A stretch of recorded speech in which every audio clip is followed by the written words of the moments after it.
Greetings, I am Dr. Steve Smith, instructor for NAU's first year seminar 131, Veteran Integration into Higher Education, and I am a veteran myself. One of my favorite authors is John O'Donohue. John is a gifted philosopher, theologian, and teacher. He's also a poet who uses Celtic spiritual traditions to convey truths about life. He tells a wonderful story about a neighbor down the road from his own home in Ireland who decided to build a new home. So his neighbor stripped the sod off the field so he could begin the digging for the foundation. Well, an old man from the village happened to be walking by. Observing the work, he said, "You have the worst of it behind you now." And John's neighbor laughed and said to the old man, "But I have only just begun." To which the old man replied, "That's what I mean. You have begun. And to make a real beginning is the most difficult act."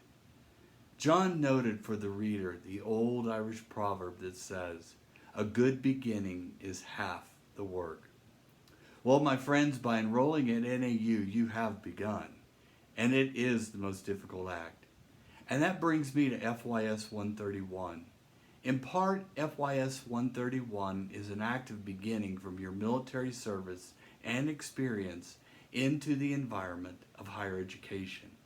The act of beginning, therefore, focuses on three elements to facilitate your academic success at NAU.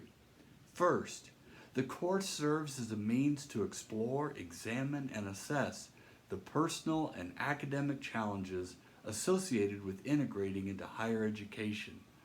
Once classes commence, the majority of veterans I know recognize the cultures of each institution are significantly different. Personal values are more diverse, and your experiences are often beyond the comprehension of non-veteran classmates.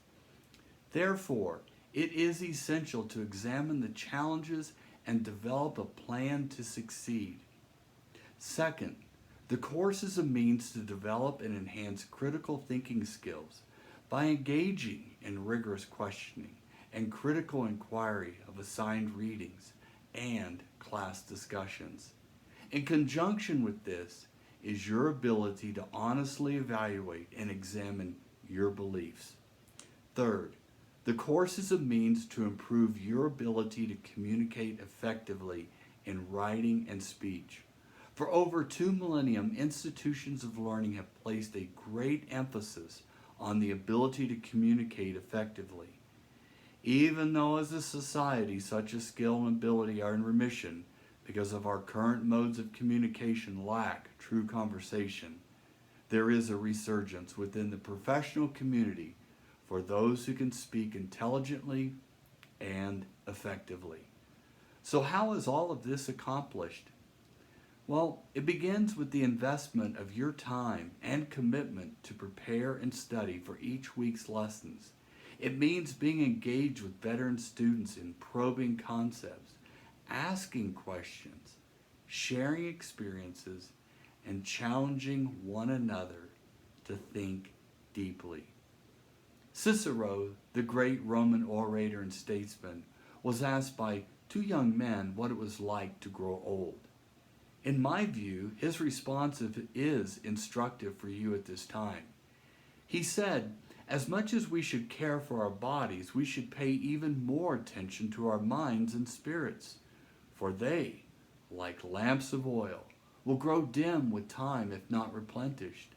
And even though physical exercise may tire the body, mental activity makes the mind sharper." I would submit to you that FYS 131 is about training your mind to be sharp, to think with clarity, to entertain and examine ideas different from your own, and then be able to communicate your knowledge, understanding, and wisdom effectively. Thank you, and I hope to be able to meet you within the classroom, whether it is online or face-to-face. Thank you again. Bye-bye.